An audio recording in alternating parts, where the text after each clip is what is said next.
Muito bem, estamos em Zacarias capítulo 12, desde a última aula. Já começamos, né? Estamos iniciando esse segundo oráculo, essa segunda palavra, uma palavra de impacto, uma palavra pesada, uma palavra de teor sério, né? Uma coisa muito séria que Deus dava para os profetas. Então, tivemos uma sequência de Zacarias 9 a 11 e agora estamos na última parte do livro de Zacarias, dos capítulos 12 a 14.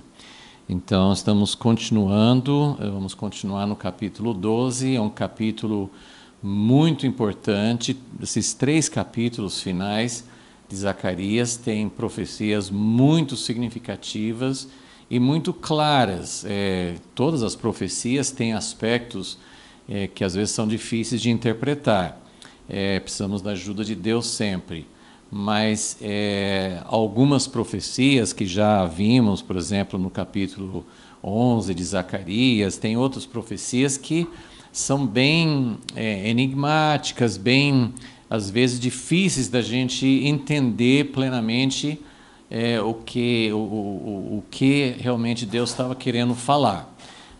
Nesses 3 capítulos finais de Zacarias, nós temos algumas das profecias mais explícitas e mais claras sobre a segunda vinda de Jesus e sobre algumas coisas que vão acontecer antes da segunda vinda ou até junto com a segunda vinda. Então, isso fica mais claro no capítulo 14, no último capítulo, que ele fala da volta de Jesus e fala de acontecimentos que estão, as coisas que estão acontecendo simultaneamente, no meio, Jesus volta no meio de algumas ocorrências muito grandes.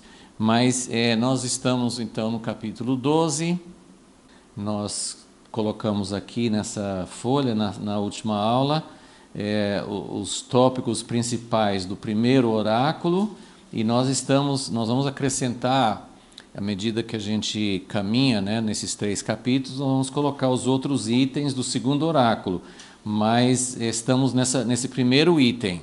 Na aula passada, na verdade, falamos só sobre a introdução, como Deus ele se apresenta, ele dá as próprias credenciais dele, ele vai falar sobre, na época de Zacarias, faltava milhares de anos, né, mais de 2000 anos para acontecer as coisas que ele estava falando. Claro que Zacarias não tinha noção desse tempo, desse período de tempo, mas qual é a autoridade, quais são as credenciais de Deus para afirmar essas coisas? Porque ele é aquele que estende o céu, funda os alicerces da terra e que forma o espírito do homem dentro dele. Então, essa foi a parte da introdução, Deus se apresentando, e agora nós vamos entrar nesse tópico com mais especificamente. A batalha de todas as nações. Deus prediz que todas as nações vão se reunir contra Jerusalém. Então, tem vários aspectos também desse acontecimento, e nós queremos nos aprofundar um pouco mais, porque alguns aspectos proféticos, alguns acontecimentos proféticos não são muito citados. Por exemplo, no Primeiro Testamento, Deus não falou muito sobre o sofrimento do Messias, ele não falou muito sobre a morte. Era um aspecto que foi pouco, não que assim, era muito importante, mas Deus deixou em mistério, Deus deixou para que as pessoas, só quem buscasse mais, cavasse mais, iria entender. Os próprios discípulos, Jesus, não entendiam. Até Jesus falando com eles não entenderam. Mas, então, alguns aspectos proféticos são menos revelados, são menos citados. Temos falado sobre as lacunas, tem lacunas nas profecias. que Deus fala que vai acontecer tal coisa, mas ele não entra em todos os passos, todas as fases, tudo aquilo que deve acontecer antes daquele acontecimento final. Então existem várias lacunas nas profecias. Agora nós vamos falar sobre essa batalha e vamos mostrar como isso também é uma lacuna, e esse próprio acontecimento dessa batalha final tem vários aspectos também, e tem coisas que nós não sabemos exatamente qual vai ser a sequência, qual vai ser a ordem das coisas. Tem várias, Deus segura muitas coisas para seu conhecimento, para que a gente realmente não tenha essa soberba de achar que a gente sabe de tudo que vai acontecer. É importante a gente sempre chegar a Deus e falar assim, olha, tem coisas que o Senhor mostrou, tem coisas que estão claramente preditas, mas nós precisamos da ajuda de Deus, precisamos do Espírito Santo para nos guiar, para nos preparar, e ninguém tem todo o mapa, todo o diagrama certinho da sequência de acontecimentos, mas podemos saber os sinais. E esse aspecto da batalha final é citado em vários outros lugares, tanto no Primeiro Testamento quanto no Novo. Vamos orar, vamos pedir que a presença e a sabedoria e a revelação de Deus estejam conosco. Senhor, nós somos imensamente gratos por Tua palavra, pelas coisas que o Senhor revelou, por ter revelado essas coisas para Zacarias, e por Zacarias ter, assim como outros profetas, ter registrado. Eles não tinham todos os recursos que nós temos hoje, não eram acostumados a gravar, não tinha recurso para gravação, não escreviam todas as coisas, mas eles deixaram essas palavras registradas, escritas para nós. E claro, nós somos mais gratos ainda pelo Espírito Santo que nos revela. E pedimos que o nosso coração seja realmente um coração aberto, que possamos estar diante de Ti sem nossos pressuposições, nossos filtros, nossas perspectivas, nossas determinações, as coisas que às vezes nos impedem de realmente ter os olhos abertos, porque nós estamos tão fixos em nossas interpretações que não conseguimos enxergar nas Escrituras aquilo que o Senhor realmente quer falar. Por isso nós queremos mais uma vez pedir a Tua ajuda, possamos pelo menos enxergar mais alguma coisa, que a Tua palavra possa nos renovar, possa nos ensinar, possa nos advertir, possa realmente nos deixar mais preparados para as coisas que vão acontecer. Pedimos isso em nome de Jesus. Amém. Ok, então, basicamente, já falamos sobre o versículo 1. Entramos um pouquinho nos outros versículos do capítulo 12, mas vamos ler, hoje nós vamos ficar nos versículos 2 e 3. Né? Zacarias 12, versículo 1 é a apresentação, Deus falando quem Ele é, porque Ele pode determinar as coisas, como Ele sabe, quem Ele é. Mas agora vamos ver o que Ele está dizendo. Já na abertura dessa palavra que Ele dá para Zacarias, o que Ele está dizendo. E vamos sempre lembrar que Zacarias é um profeta da restauração. Ele teve pelo menos duas fases, Zacarias, duas fases do ministério dele.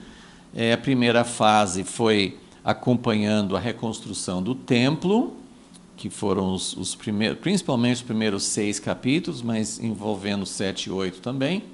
E depois, esses outros 6 capítulos, de 9 até o fim, nós não temos data, mas com certeza foi numa época posterior à reconstrução do templo. Quer dizer, parece bem depois, talvez vários anos depois.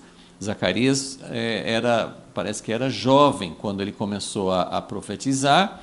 Então, ele viveu, não sabemos quantos anos ele viveu, mas ele tinha condições de viver bastante tempo depois da primeira fase de profecias dele.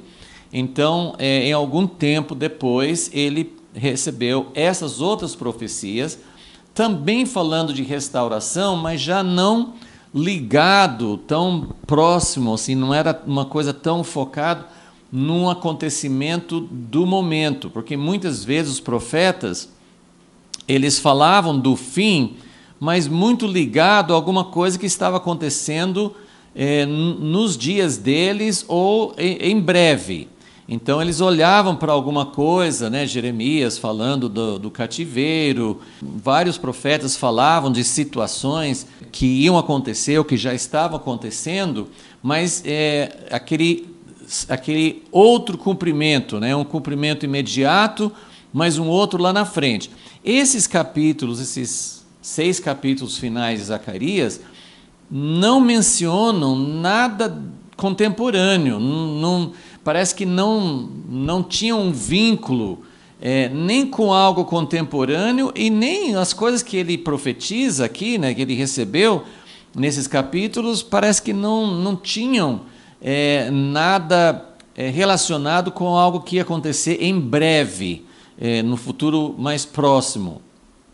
Sempre tinha alguma relação, como Daniel, com aquela época dos Macabeus, de Antíoco, poderia ter alguma relação com aquilo, mas, em geral, ele estava profetizando sobre a vinda do Messias, a primeira vinda, e depois sobre a segunda vinda. Antes de ler, vamos só dar uma olhada de novo nesse diagrama das lacunas, e aqui eu acrescentei, porque até aqui a gente estava falando só até Zacarias 11, então eu acrescentei para incluir o capítulo 12 também, para falar de uma outra lacuna que vai ser preenchida pela profecia de Zacarias 12. Então, lembrando que Zacarias estava nesse período aqui da restauração inicial, depois de voltar do cativeiro. Algumas profecias, por exemplo, de capítulos 9 e 10, ele mencionou a primeira vinda do Messias, mas ele olhou lá para frente, para a restauração antes da segunda vinda, para o reino mais completo, para a segunda vinda. Ele olhava desde esse tempo em que ele vivia, lá para frente. Algumas profecias nem mencionavam a primeira vinda, outras mencionavam, mas às vezes não de uma forma muito clara, e então pulavam, né? A profecia deixava muitas lacunas. O que é uma lacuna? É um período, outros acontecimentos. Ele olha para um acontecimento lá na consumação, porque os profetas falavam como eu falei, de acontecimentos contemporâneos ou próximos, mas eles olhavam muito para o final. Eles olhavam assim: Deus vai restaurar Israel, Deus vai colocar seu reino na terra, Deus vai reinar sobre toda a terra, Ele vai trazer paz. Então, muitas profecias, não só de Zacarias, Isaías, Ezequiel, muitos profetas falavam de um tempo final, mas não falavam necessariamente de acontecimentos intermediários, coisas que iam acontecer antes. Então, aqui, o que eu coloquei a mais, além do que a gente já tinha visto de lacunas, Zacarias 11, falando muito sobre a rejeição do Messias, coisa que não tinha sido revelado até então. Mesmo Isaías 53, que fala do sofrimento do Messias, ele não fala a respeito da rejeição do Messias. Então, Zacarias 11 é um capítulo importante, preenche uma lacuna que não tinha sido visto até então. Agora, em Zacarias 12, nós temos um acontecimento antes da segunda vinda. E esse é o acontecimento que nós vamos falar hoje, né? Que é todas as nações contra Jerusalém. É a batalha final. Todas as nações contra Jerusalém. Então, isso é só para a gente situar e ver que é como um quebra-cabeças, né? São várias peças e às vezes a gente tem que ver várias profecias para completar.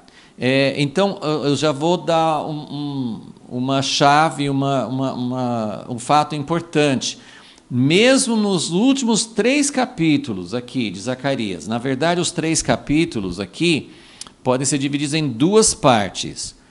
O capítulo 12, do versículo 1, até o capítulo 13, versículo 6. Então, nessa primeira parte, ele fala sobre vários aspectos, e depois do capítulo 13, versículo 7, até o final do capítulo 14, até o final do livro, a segunda parte.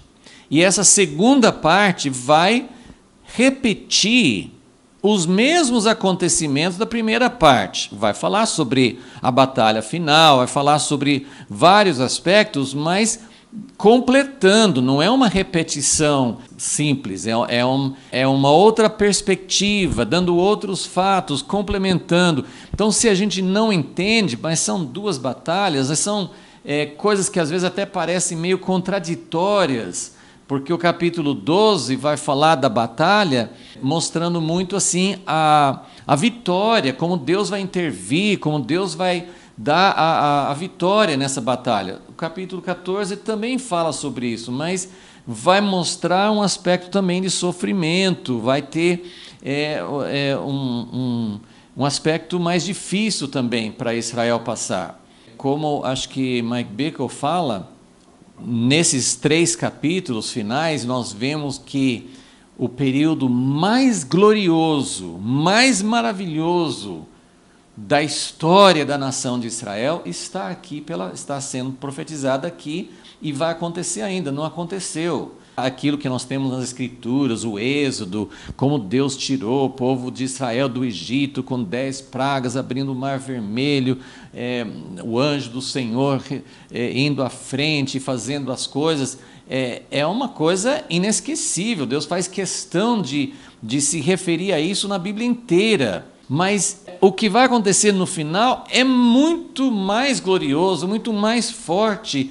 Não é só Deus libertando Israel de uma nação, ainda que o Egito fosse uma nação, uma grande potência, né, no mundo daquela época, mas agora é de todas as nações, é uma manifestação sobrenatural maior. É como tem um profeta que fala assim: vocês nem vão falar mais que Deus é o Senhor que tirou da terra do Egito. Vocês vão falar o Deus que reuniu de todas as nações, mas também o Deus que libertou, que deu a vitória quando todas as nações vieram contra Israel. Então, nós temos aqui a descrição do melhor tempo, do tempo mais glorioso, da vitória mais espetacular de toda a história, mas também nós temos o tempo da maior angústia, nós temos o tempo em que vai ter muita angústia, o tempo da angústia de Jacó, como diz em Jeremias. Então, nós temos os melhores dias e os piores dias pela frente, e isso vale para a igreja também. Então, esse aqui essa parte aqui da lacuna que vai ser preenchida aqui. É importante a gente entender isso. E a própria batalha tem lacunas que vão ser completadas por outras profecias. E aqui também, essa aqui também nós usamos na última aula, também acrescentei um aspecto, porque na promessa de restauração, eu estou dizendo assim, lacunas importantes. Quando Deus dá uma promessa, tem vários aspectos que precisam acontecer, que são condições, são aspectos que nem sempre são falados numa profecia só. E aqui a gente falou sobre vários. Quando Deus fala que vai estabelecer Israel na terra para restaurar toda a terra, Deus vai estabelecer Israel na sua terra. Essa é a promessa, isso é aquela visão final que Zacarias, como profeta da restauração, ele falou: Deus vai estabelecer Jerusalém, estabelecer Israel, vai unir o povo. Nós vimos várias coisas, vai reunir os dispersos, vai unir o povo dividido, né? Judá com José com as outras tribos, né? Ele vai sujeitar os inimigos, ele vai trazer a paz, mas eu acrescentei uma aqui que faz parte também de uma lacuna nessa promessa, quando a gente fala assim, Deus vai estabelecer Israel, Israel vai ter um tempo glorioso e assim, para sempre, Deus vai colocar Israel, colocar o filho de Davi no trono, vai reinar para sempre, mas para que isso aconteça, uma das coisas que tem que acontecer antes é essa batalha final. Então, é outro aspecto importante para nós. Ok, então vamos ler esses 2 versículos. E esses são, agora esses são os pontos que nós queremos cobrir na aula de hoje, né? Nessa profecia muito significativa que Zacarias recebeu. Então, versículo 2, Zacarias 12, 2. Porei a Jerusalém como um copo, um cálice. Os estudiosos dizem que muitas vezes na Bíblia usa esse termo, cálice, cálice da ira de Deus. É um copo, um cálice. Mas essa palavra, porém Jerusalém como um copo, no original é uma bacia. É como uma bacia que eles usavam no tabernáculo para recolher o sangue. Não é só um cálice, é uma bacia maior. Deus vai colocar Jerusalém com uma bacia de atordoamento. Isso significa que tem muita coisa para beber, né? Assim, para beber o cálice da ira de Deus, né? Porém, a Jerusalém como uma bacia de atordoamento para todos os povos em redor e também para Judá durante o cerco contra Jerusalém. Então, nós temos 2 palavras aqui, uma no versículo 2 e outra no versículo 3. Então, ele vai colocar Jerusalém como uma bacia, como um cálice bem grande para os outros povos em redor, as nações em volta de Jerusalém, durante o cerco contra Jerusalém. Depois o versículo 3. Naquele dia farei de Jerusalém uma pedra pesada para todos os povos. Olha, no versículo 2, você pode entender que seriam só as nações vizinhas, para todos os povos em redor. Mas no versículo 3, ele fala que Jerusalém vai ser uma pedra pesada para todos os povos. E ele vai enfatizar isso no final do versículo. Todos os que a erguerem, todos que quiserem, essa palavra erguer é no sentido assim, é uma pedra, tipo de um obstáculo, é uma pedra no meu caminho, é uma pedra no caminho das nações, de alguma nação ou de todas as nações. Então as nações vão querer remover essa pedra, eles querem tirar essa pedra que é um obstáculo. Então todos os povos, os líderes, os governantes, as nações que tentarem remover essa pedra, certamente serão feridos. Essa palavra ferido significa um corte, é uma pedra cortante. Então eles vão ser muito feridos quando eles tentarem remover essa pedra, eles não vão conseguir. E aí ele confirma no final do versículo, ajuntar-se-ão contra ela todas as nações da terra. Ok? Quando na Bíblia fala todas as nações, todas as pessoas vieram, isso muitas vezes é uma espécie de hipérbole, é uma expressão, né? Não significa necessariamente de não sei quantas nações tem no mundo hoje, 200 e alguma coisa, mas assim, isso não significa que cada nação no mundo inteiro, mas é assim, algo igual a uma guerra mundial, né? A guerra mundial é uma guerra, as 2 guerras mundiais que teve no século XX, a guerra envolveu todas as regiões do mundo, as principais nações, nações de cada continente, de cada parte do mundo tinha envolvimento. Então, eu creio que a ideia é mais essa.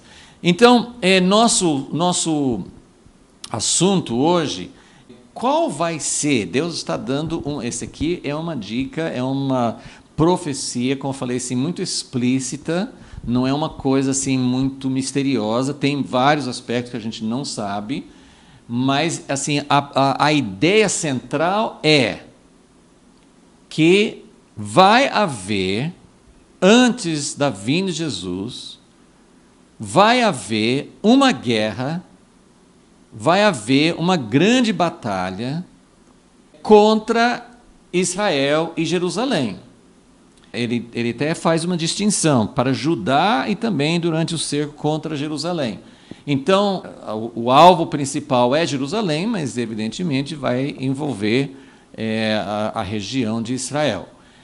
Então, isso se a gente for pensar no mundo de hoje, desde o final da Segunda Guerra, nós tivemos a Guerra Fria, o Ocidente de um lado, os países comunistas de outro, Rússia, China, principalmente naquela época era mais a Rússia, a corrida armamentista, nuclear e tal. Então, e desde então até hoje, né, acabou a União Soviética no final do século passado, mas até hoje e essas coisas estão ficando mais fortes. A China está despontando como uma grande força, né?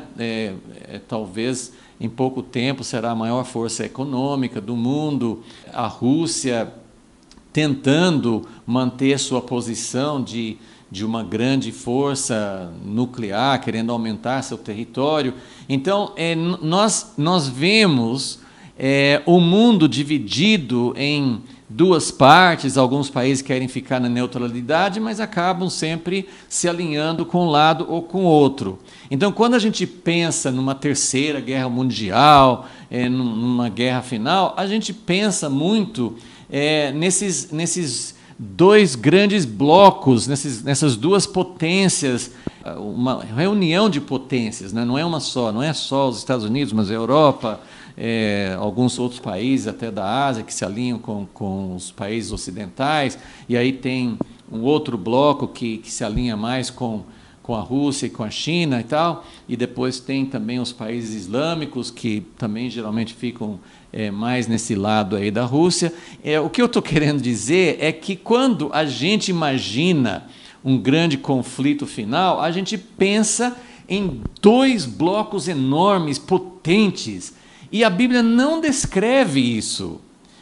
Tem gente que acha que vai ter uma terceira guerra mundial e depois ainda no fim uma última guerra. São detalhes que a gente não, pequenos detalhes, que a gente não sabe exatamente como serão. Mas o que eu quero mostrar é que aqui, e não é só Zacarias, nós temos várias profecias que vão afirmar a mesma coisa, que Deus vai ajuntar. Aqui fala no versículo 3, ajuntar Sião contra ela todas as nações da terra. No final no versículo 9, Zacarias 12, 9, ele fala: naquele dia procurarei destruir todas as nações que vierem contra Jerusalém. Em Zacarias 14, o último capítulo de Zacarias, versículo 2, ele fala: eu ajuntarei todas as nações para a peleja contra Jerusalém. E isso aqui é só aqui em Zacarias. Eu não sei se eu vou poder ler os outros textos, mas tem vários outros textos na Bíblia, né? Vamos citar rapidamente. Nós temos Joel, livro de Joel, capítulo 3. O terceiro capítulo de Joel é todinho sobre essa batalha final. Tem uma profecia menor, mas bem forte também, em Sofonias, profeta menor, Sofonias, capítulo 3 também. Temos 2 capítulos de Ezequiel, Ezequiel 38 e 39, que falam dessa grande batalha que chama de Gog e Magog, mas ajuntando todas as nações. Em todas essas profecias tem esse elemento comum, de que não são dois grandes blocos. Não tem assim Israel, porque hoje tem Estados Unidos, Europa, sei lá, tem países que num confronto parece que estariam do lado de Israel. Mas a Bíblia não descreve isso. A Bíblia descreve todas as nações indo contra Israel. E Apocalipse 16 também, Apocalipse 19, na segunda vinda, fala também de uma batalha contra todas as nações. Então, a ideia é que não vai ter... Pode ser que tenha algumas pessoas, algumas nações, pode ser que tenha alguns que não entrem na batalha contra Israel, pode ser. Mas a Bíblia não fala de uma força militar, a Bíblia não fala que vai haver assim, então na última hora vem um conjunto de países cristãos ou países com governos bons que vão defender. Não, a Bíblia não fala sobre isso, a Bíblia fala de todas. Por quê? Porque é um ajuntamento de todo o sistema humano. Eu tenho batido nessa tecla, nós temos que parar com a ideia de que nessas forças que tem no mundo hoje, é verdade, tem países que perseguem os cristãos, tem outros países que têm liberdade, tem governos que são mais contrários a princípios bíblicos e tal, mas nós temos que parar com a ideia de que tem, no final dos tempos, o alinhamento é de governos bons contra governos ruins. Não é assim. O alinhamento é de todos os governos, todos os reinos humanos, se alinhando contra Deus. Então, esse é o cenário. Jerusalém, Israel, sendo atacado por um ajuntamento de todas as nações. Então, essa é a descrição que nós temos, ok? Bom, vamos começar então falando sobre esse cálice ou essa bacia de atordoamento. A Bíblia fala muito sobre esse cálice da ira de Deus, ok? Eu vou falar sobre dois aspectos aqui. Eu coloquei aqui, tem uma inversão do cálice de atordoamento. Vou mostrar como em outros profetas como isso aconteceu, porque dificilmente essa profecia de Zacarias tem paralelos, mas tem um aspecto que é bem singular aqui, que geralmente quando Deus fala assim, eu vou julgar as nações, fala que Deus dá o cálice para as outras nações. Mas aqui o próprio povo de Israel, o próprio povo de Jerusalém, de Israel e Jerusalém, eles são o cálice de atordoamento. O cálice, ele representa, como se fosse um veneno, como se fosse, a fala de atordoamento, porque quem bebe fica, não consegue fazer as coisas direito, não raciocina direito, toma esse cálice e fica numa espécie assim de encantamento, de fora de si, não tem uma lucidez para fazer as coisas. Então, isso vem da parte de Deus, mas eu coloquei aqui que é uma inversão. Por quê? Vamos olhar em Jeremias, capítulo 25, para entender melhor o que eu estou querendo dizer. E depois tem também um texto em Isaías 51. Então, em Jeremias 25, lembra que Jeremias estava profetizando antes do cativeiro, antes do tempo que Israel foi para o cativeiro na Babilônia.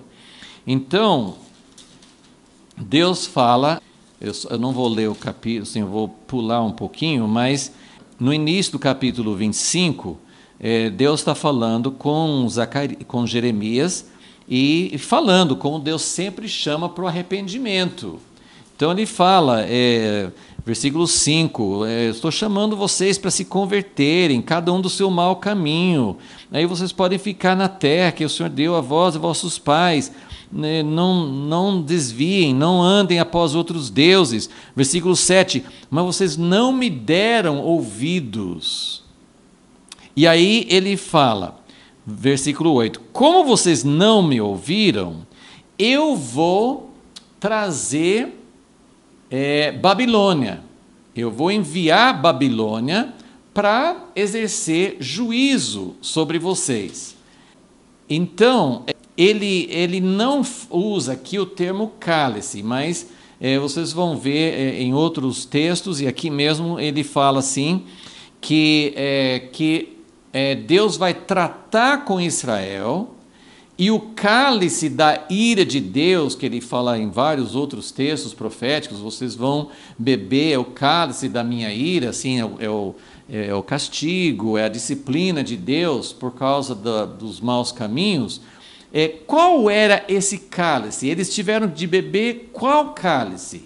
O cálice que veio por meio da Babilônia, assim como as 10 tribos beberam o cálice que veio da Síria e outras nações no tempo de Jesus. Depois de Jesus foi o cálice que veio por meio de Roma. Então, Deus usa nações ímpias, nações de governantes ruins, de pessoas cruéis, de pessoas que não temiam a Deus. Né? Leia sobre Senaqueribe quando ele atacou Ezequias. Que tipo de pessoa ele era? Que tipo de pessoa Nabucodonosor era? Eram pessoas extremamente sem temor de Deus, cruéis, ímpias. Mas o cálice do castigo, do veneno, da correção, para Deus, assim, é uma ira, é um veneno, mas é um veneno, na verdade é um remédio, né? Se você pensar na quimioterapia, é uma coisa terrível, como se fosse um veneno, mas o seu objetivo é curar, seu objetivo é matar as células cancerígenas. Então, o veneno de Deus, o cálice de Deus, é um cálice que tem o objetivo de curar, tem o objetivo de trazer de volta. Então, mas o que eu quero mostrar aqui é que no tempo da apostasia, dos erros de Jerusalém, de Judá, do povo de Israel, eles beberam o cálice que veio da Babilônia, de outras nações. E aí ele fala, estou em Jeremias 25. Então, versículo 11, essa terra virá a ser ermo, desolado, eles vão servir ao rei de Babilônia 70 anos. É uma profecia específica dos 70 anos de cativeiro. Versículo 12, mas quando se cumprirem os 70 anos, eu vou punir o rei de Babilônia e a sua nação, castigando a sua iniquidade. E aí no versículo 15, ele fala o seguinte: toma da minha mão, disse o Senhor Deus, Jeremias 25, 15, toma da minha mão este copo de vinho do furor e faze que dele bebam todas as nações, as quais eu te enviar. Quando dele beberem, cambalearão, enlouquecerão por causa da espada, e ele deu a todas as nações. E aí ele até repete no versículo 18, e esse ponto que eu queria frisar aqui, que Deus, vamos pensar, nós estamos, tem toda a história, Deus levanta reis, derruba reis, como Daniel, ele mostrou para Daniel, tem aquela sucessão de reinos durante toda a história, como os partidos políticos dentro de um país, uma hora é um, depois Deus derruba, depois é outro, Deus derruba também. Então, tem um sobe e desce, tem um ciclo de juízos parciais. Mas nós estamos olhando, nós queremos olhar para a consumação. Deus não quer essa história para sempre.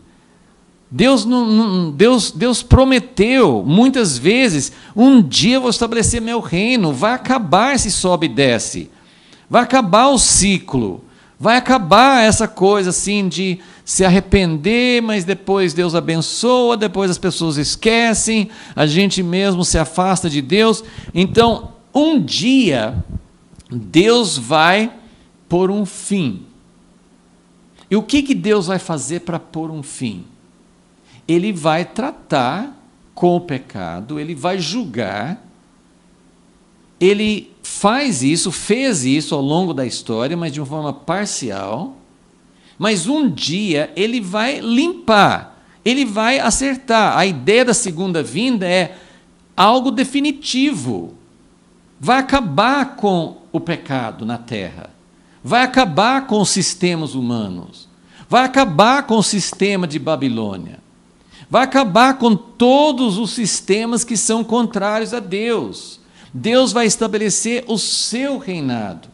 O seu reinado não é um reinado de imposição, mas antes que ele possa trazer um reino de voluntariedade, de espontaneidade, de paz, de alegria, de servir a Deus por amor, ele vai ter que tratar com as raízes do mal. Ele tem que tratar. Para Deus trazer um reino eterno que não vai mais sofrer, não vai ser mais derrubado, vai ser sempre o sistema de Deus para sempre, ele tem que tratar de uma vez por todas. E esse tratar de uma vez por todas é na segunda vinda. É na segunda vinda que ele trata de vez com tudo. É o dia do juízo final, é o dia do acerto, é o dia da consumação. Agora, para que ele possa tratar com todas as nações, percebe que sempre tem essa ordem. Primeiro, como fala na Epístola de Pedro, está chegando o dia do juízo de Deus, mas esse juízo vai começar na casa de Deus. Antes de Deus julgar todas as nações, ele precisa pôr a sua casa em ordem.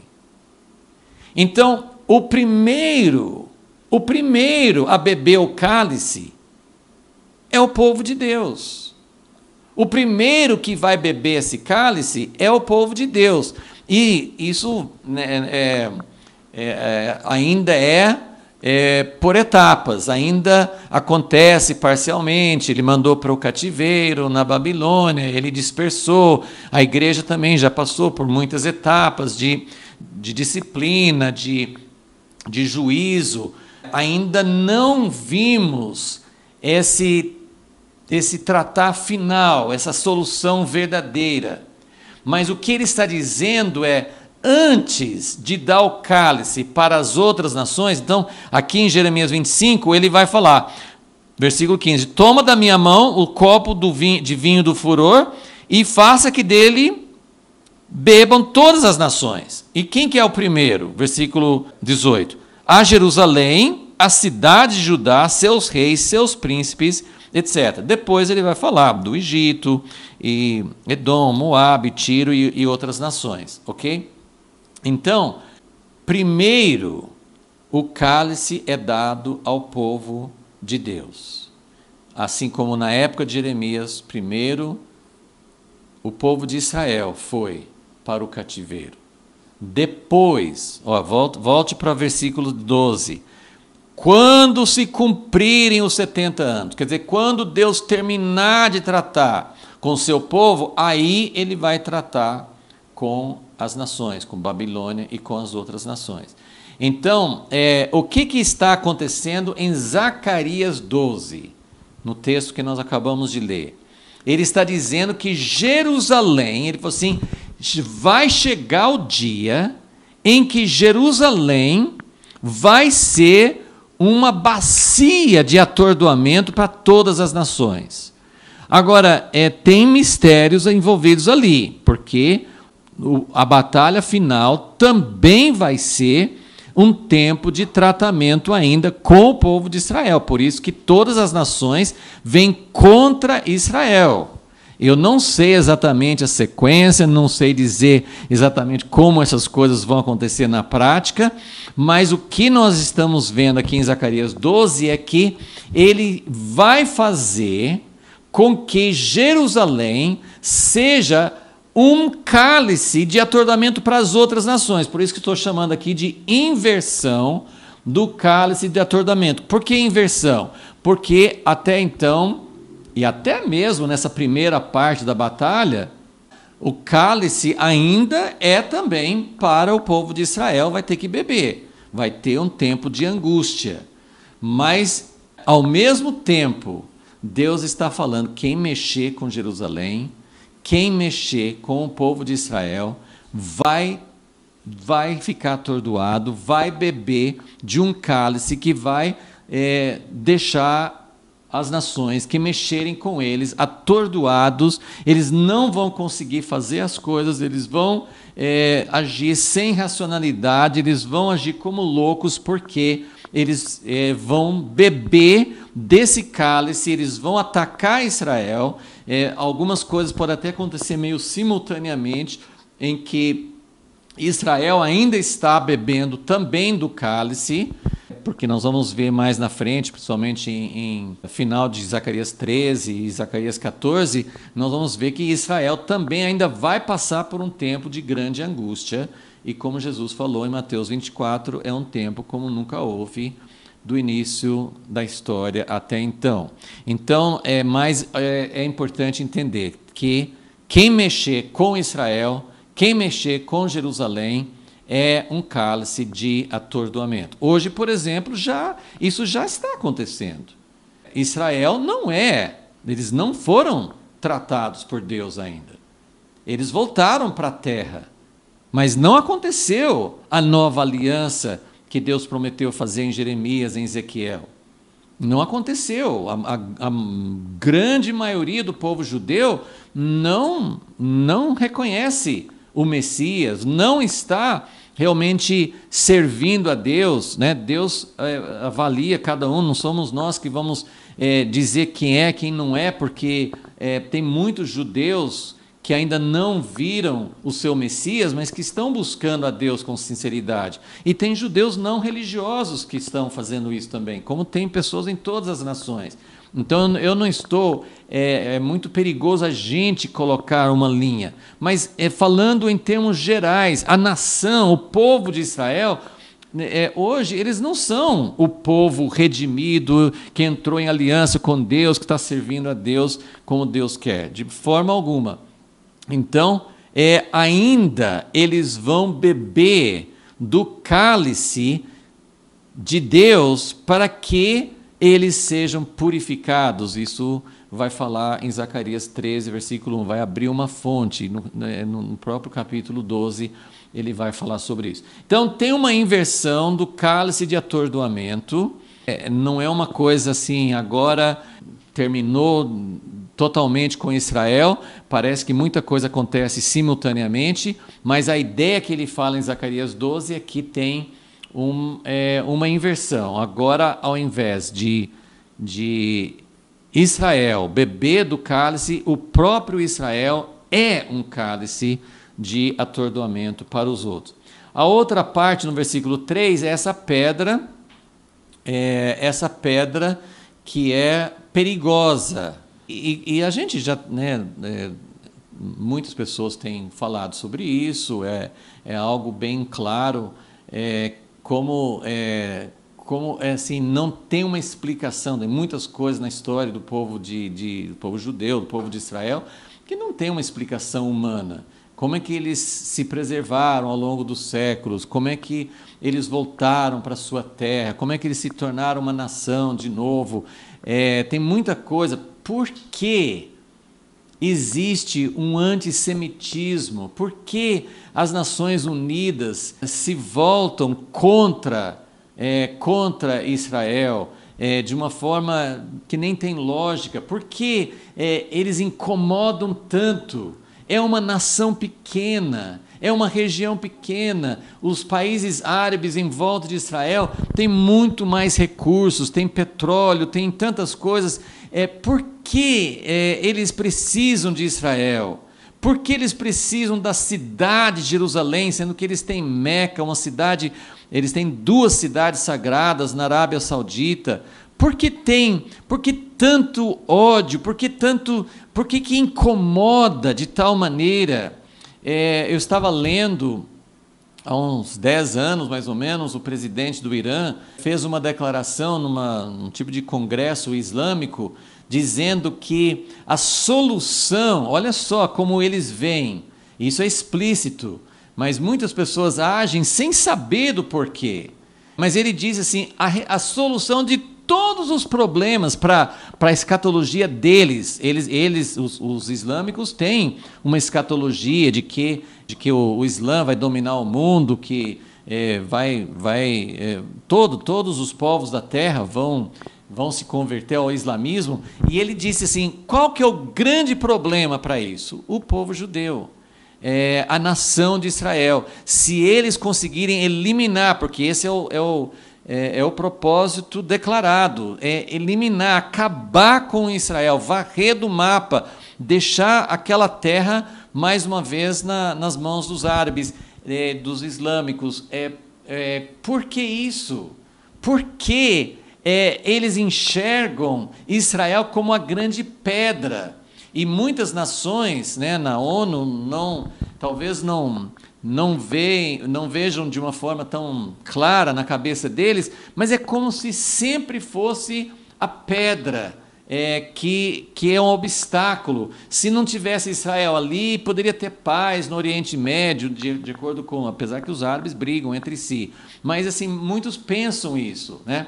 Então, Israel é uma pedra, mas é uma pedra perigosa, uma pedra cortante. Eu vou voltar a falar sobre isso depois, mas assim, eu fiquei pensando, Jesus disse que ele era a pedra angular e que os edificadores rejeitaram essa pedra, mas essa pedra, ainda que fosse uma pedra pequena, Jesus nasceu, ele não tinha um exército, ele não era grande, ele não tinha força política, ele nem tentou fazer isso.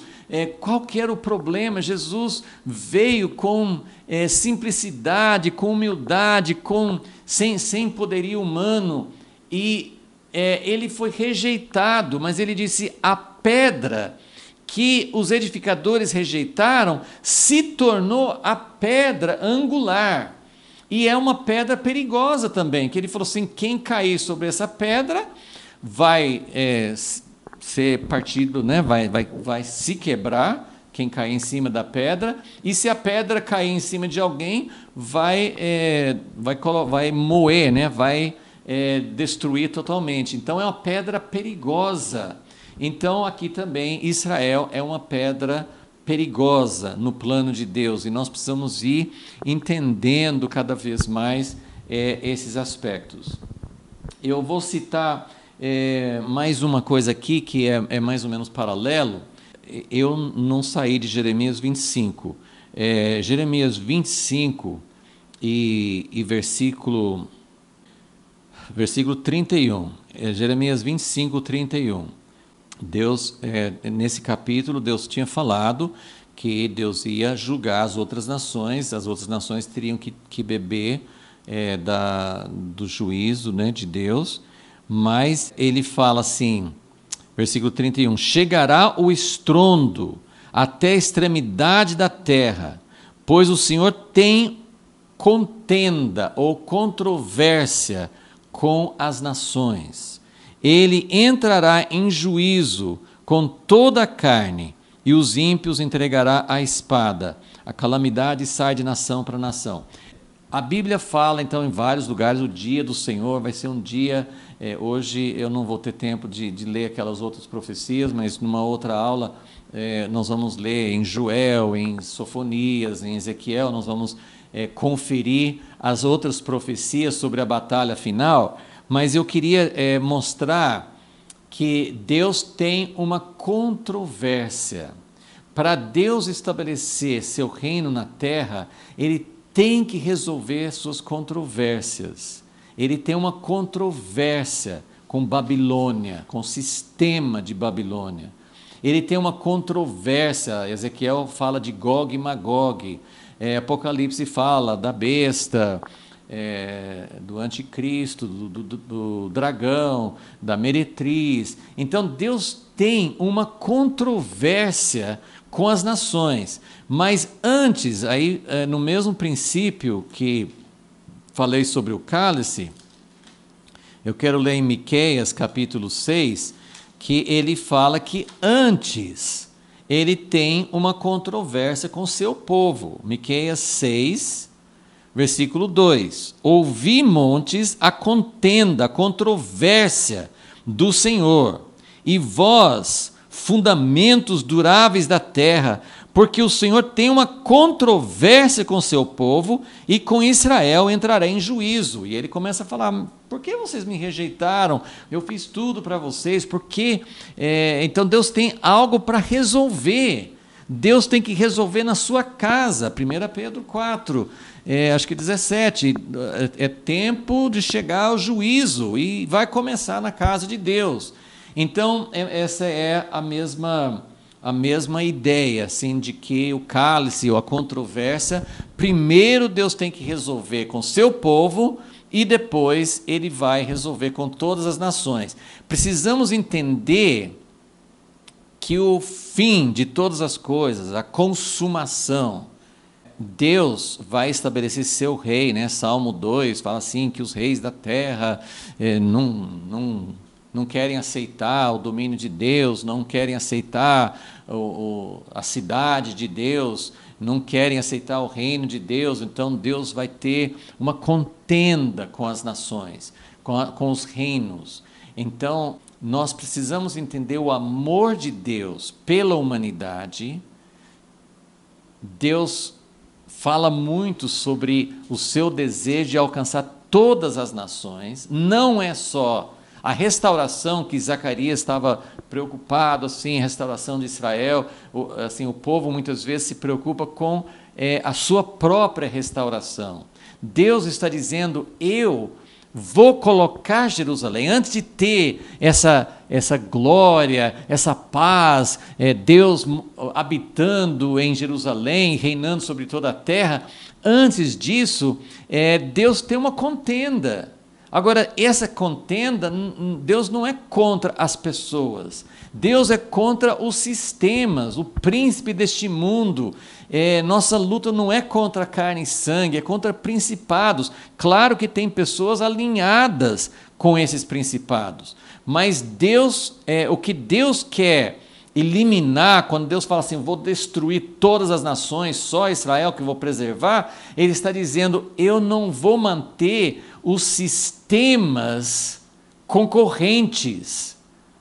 Existe um sistema concorrente que vem do príncipe deste mundo, né, de Satanás, que se chama Babilônia, a grande meretriz, o anticristo. Esse sistema, sim, Deus quer julgar, e todos aqueles que estão do lado desse sistema estão envolvidos nisso, mas o desejo de Deus é de salvar, porque quando Deus fala da restauração de Israel, Ele fala assim: todas as nações vão subir para Jerusalém, todos os povos vão aprender os caminhos de Deus. Então, eu vou terminar então. Então, nós vimos aqui, o que Deus está falando. Vamos voltar para Zacarias 12, vamos pegar o contexto e vamos terminar com um pensamento bem claro, que é o seguinte: o centro da terra para Deus é Israel. Nós podemos perder essa ideia porque Israel esteve por séculos e séculos, depois do ano 70, quando Jerusalém foi destruída pelos romanos, Israel ficou por séculos na dispersão. Os judeus, como povo, como religião, eles rejeitaram o Messias. Então, nós estamos aí no final de um período de 2000 anos, tempo dos gentios, em que a própria igreja, se esqueceu da importância de Israel, acha que não tem mais significado.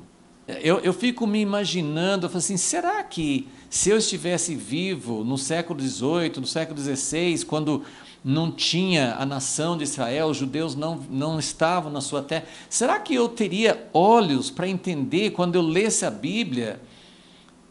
Porque não tinha nem no horizonte uma possibilidade de Israel voltar a ser uma nação.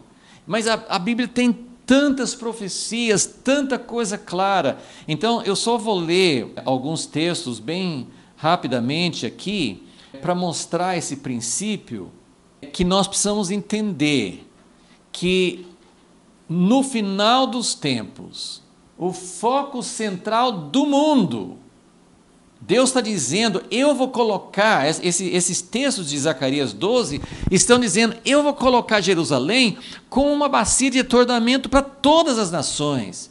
Todas as nações vão se juntar contra Israel. Como eu falei, não vai ser 2 blocos, vai ser um bloco contra Israel. Então, como que pode? Tem muita coisa já se alinhando, mas ainda é difícil alinhar, conciliar a ideia de que um povo tão pequeno, o que os judeus representam na população mundial? 0,00 alguma coisa. O que representa Israel em termos de território do mundo? Sim, Israel tem tecnologia, tem muitos avanços, é um país assim, importante, em parte por causa do cristianismo, mas eles também têm grandes avanços, eles são um povo que se destaca, mas mesmo assim é uma terra pequena, é uma terra dividida entre os judeus e os árabes, os palestinos, é uma terra que não tem paz, é uma terra que está sempre sob ataque. Hoje, o povo de Israel, os judeus, estão politicamente divididos. Muitas pessoas estão dizendo que há grande possibilidade de ter até guerra civil por causa dessa tentativa de reforma do judiciário. Israel, como os Estados Unidos, como o Brasil, como vários outros países, está profundamente dividido, polarizado, cada lado odiando o outro. Então, como que esse povo, como que essa nação vai se tornar de verdade o centro do mundo? Então, eu quero ler o que a Bíblia fala sobre isso. Nós vamos começar em Deuteronômio 32, e só nós queremos ter uma base bíblica para entender que Deus, no plano de Deus, para Deus sempre, não é só até Jesus vir e ser rejeitado pelo povo de Israel. No plano de Deus, Israel é o centro. Vamos ver. Deuteronômio 32, versículos 8 e 9. Quando o Altíssimo distribuía as heranças às nações, quando separava os filhos dos homens, fixou os limites dos povos segundo o número dos filhos de Israel. Pois a porção do Senhor é o seu povo, Jacó é a sua parte, sua herança. Ok, esse é um grande assunto, mas vamos só deixar bem claro. Como nós sempre falamos, isso vale para a igreja. Não fale porque Deus escolheu alguns, porque Deus me escolheu, porque Deus me amou. Deus não ama os outros. Não é porque Deus escolheu Israel que Ele ama Israel mais do que os outros povos. Ele tem uma estratégia. O alvo de Deus é a terra toda. A Bíblia fala, toda a terra será cheia do conhecimento de Deus, como as águas cobrem o mar. Deus pretende estabelecer seu reino na terra, eliminar a guerra, trazer de volta a harmonia, cumprir o seu projeto original, seu projeto que ele tinha e tem em mente, desde quando ele criou a terra e criou o homem. Então, mas ele tem esse foco, porque é uma estratégia dele. Só rapidamente, então, Ezequiel, capítulo 5, Talvez em outro momento a gente possa dar mais textos e explanar um pouco mais, mas eu queria deixar assim, essa ideia assim, de que no fim dos tempos, Deus vai colocar Jerusalém, Israel, no centro, vai ser o foco, vai ser o cálice de atordoamento, vai ser a pedra que corta todo mundo que mexe com ela. Mas isso não é só no final dos tempos. Para Deus sempre assim, olha aqui Ezequiel 5:5. Ezequiel 5:5. Assim diz o Senhor Deus: esta é Jerusalém, que coloquei no meio ou no centro das nações, e terras que estão ao redor dela. Então, para Deus, tudo gira em torno de Israel. Ah, mas e quando veio a igreja? A igreja entra no mesmo propósito, nós somos enxertados. Mas se você ler Romanos 11, você vai perceber que o retorno de Israel para a oliveira, que era deles no início, que Deus começou trabalhando com eles, o retorno vai trazer todo Israel e vai trazer salvação e consumação para toda a terra. É a plenitude. E aí só vou terminar lendo Isaías 2, que é uma profecia do milênio, do fim. O que vai acontecer? Isso também tem várias outras profecias que dizem a mesma coisa, né? Nos últimos dias, Isaías 2:2, nos últimos dias se firmará o monte da casa do Senhor no cume dos montes, quer dizer, vai ser o mais elevado de todos os reinos da terra. Se engrandecerá por cima dos outeiros, concorrerão a ele todas as nações. Virão muitos povos e dirão: vinde, subamos ao monte do Senhor, à casa do Deus de Jacó. Ele nos ensinará o que concerne aos seus caminhos, para que andemos nas suas veredas. De Sião sairá a lei, e de Jerusalém a palavra do Senhor. Ele exercerá seu juízo entre as nações, e não vai ter mais guerra, e assim por diante. Então, esse é o final, e Deus está falando, desde o início, Deus tem um propósito. Deus trabalhou agora 2000 anos com a igreja, com todas as nações, estendendo o seu reino, incluindo nós como gentios, mas o propósito de Deus, e no final, depois nós vamos confirmar isso com outras profecias, e o livro de Apocalipse confirma isso no fim, que vai ter essa grande guerra contra Israel no tempo do fim. Então, o centro da terra, da perspectiva de Deus, é Israel.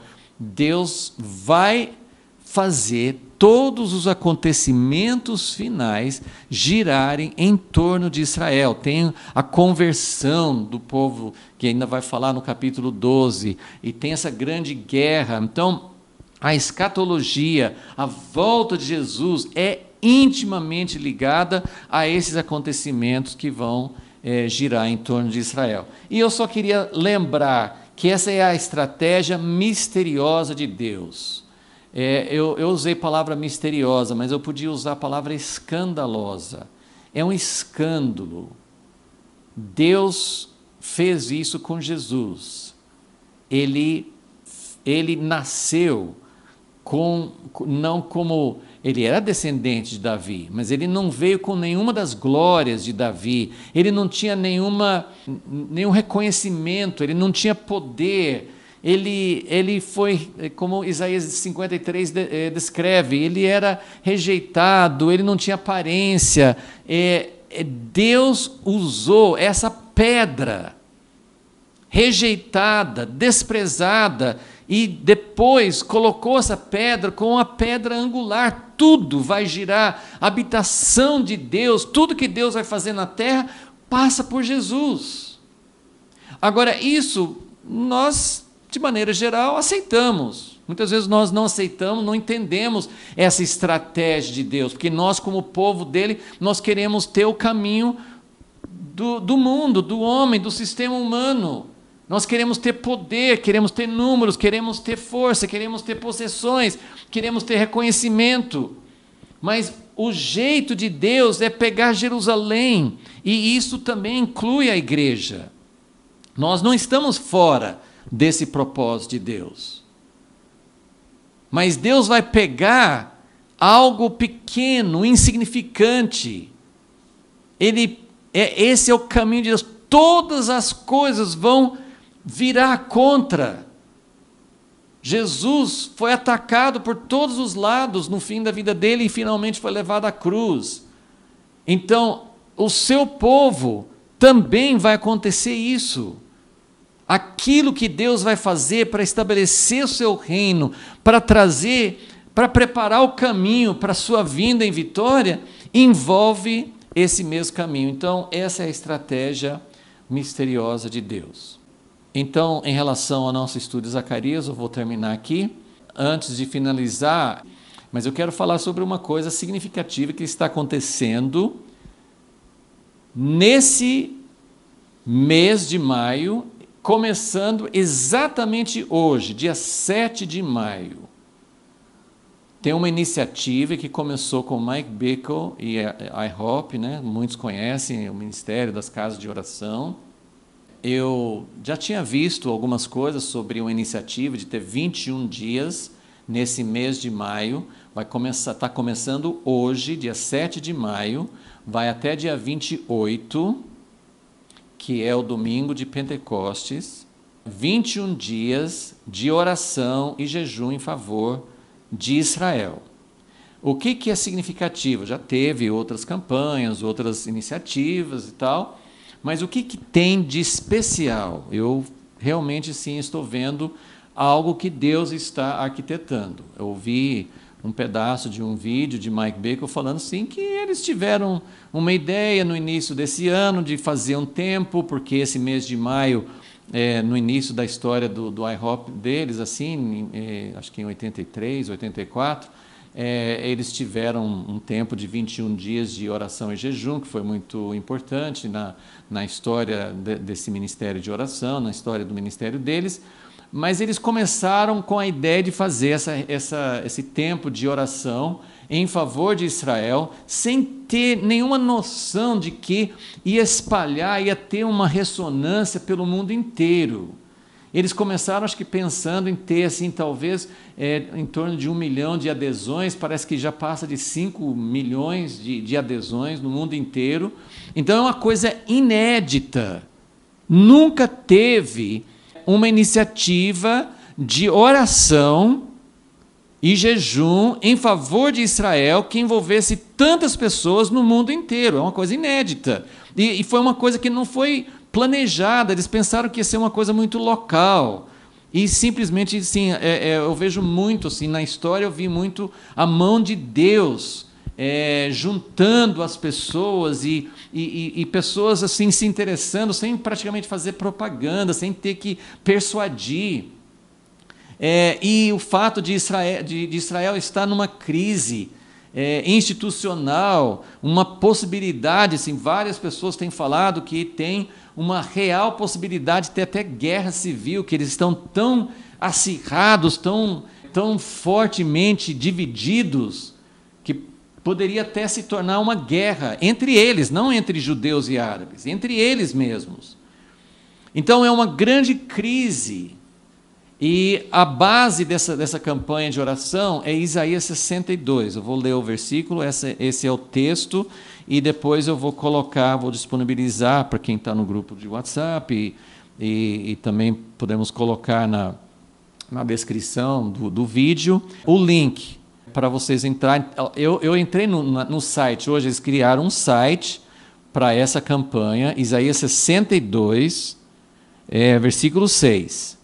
Ó Jerusalém, sobre os teus muros pus guardas, jamais se calarão, nem de dia, nem de noite. Vós, os que invocais ao Senhor, não descanseis, nem estejais em silêncio, até que Ele restabeleça Jerusalém e a ponha por louvor na terra. Agora, vamos lembrar de tudo que nós falamos hoje. Para Jerusalém voltar a ser um louvor na terra, em síntese, Jesus tem que voltar. E para Jesus voltar, vai acontecer, né, as coisas que estão preditas, né, inclusive essa guerra. Mas tem muitos processos. Tem a conversão, principalmente a conversão dos judeus, ortodoxos e não ortodoxos, dos judeus, para eles entenderem, para eles enxergarem, para eles conhecerem o Messias. Então, aqui ele fala: sobre os teus muros pus, coloquei. Deus coloca. O alvo, não, assim, eu não sou muito apegado assim, a números, né, muitas vezes, mas eu estou só colocando a ideia dessa campanha, como começou assim a multiplicar tão rapidamente. A ideia é que dentro do espaço, sei lá, de um ano, que possa ter 100 milhões de intercessores por Israel. Vocês já pensaram a força de unidade, todo mundo clamando para que Deus se revele ao povo judeu, para que Deus realmente traga seu povo de volta a si mesmo? Eu acho que essa é a maior oração de todas. E que Deus proteja, que Deus esteja junto com seu povo nesses tempos angustiosos que vêm pela frente. Nós não sabemos o que vem. Tivemos a pandemia, já estourou a guerra na Ucrânia, problemas econômicos, governos muito estranhos, muito radicais, tantas coisas já acontecendo, mas muita coisa ainda vai acontecer nos nossos dias. Então, a ideia dessa campanha de oração é cada um participar conforme puder. 1 hora por dia, um certo tempo, jejuar alguma coisa, enfim, participar de alguma maneira e se colocando à disposição de Deus. Eu estava preparando essa aula hoje e pesquisando essa campanha, esse movimento que está realmente ganhando muita força, e vendo nisso, Deus está agindo. Deus está colocando Jerusalém, aqui a ideia é assim, Israel, Jerusalém vai estar no centro do mundo inteiro. Agora, me parece que nunca houve uma campanha tão forte, uma união tão forte de pessoas orando no mundo inteiro por um mesmo propósito. Então isso é Deus também, e as coisas estão acontecendo. Então, se você sentir, se você tiver esse desejo no coração, você pode orar sozinho, você pode juntar 2 ou 3 pessoas. A ideia assim é realmente espalhar isso, mesmo quem não puder começar hoje, começa amanhã, começa quando puder, mas vamos fazer parte, vamos juntar as nossas vozes, o nosso coração, que nós também sejamos um atalaia, um intercessor, o atalaia é aquele que está olhando, vendo o que vem à distância, olhando principalmente para Deus e também olhando para os acontecimentos, o que está acontecendo. Não é nosso papel ficar de um lado político, de apoiar ou ir contra. A ideia é que tem uma grande batalha, e a batalha vai ser totalmente voltada nessa direção.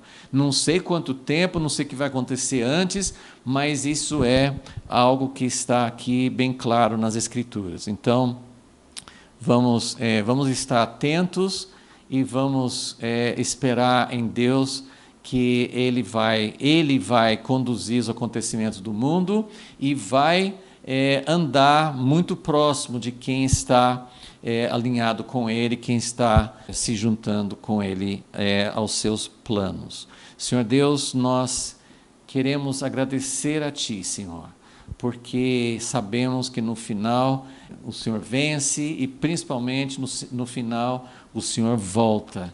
E nós queremos que isso aconteça quanto antes, queremos fazer parte, queremos estar com o nosso coração voltado para Ti, não queremos tropeçar na pedra dos Teus planos, que são misteriosos, que são diferentes, porque o Senhor não tem preferências, o Senhor não é parcial, o Senhor está trabalhando com uma estratégia muito bem planejado, bem projetado para trazer o Teu reino sobre toda a terra.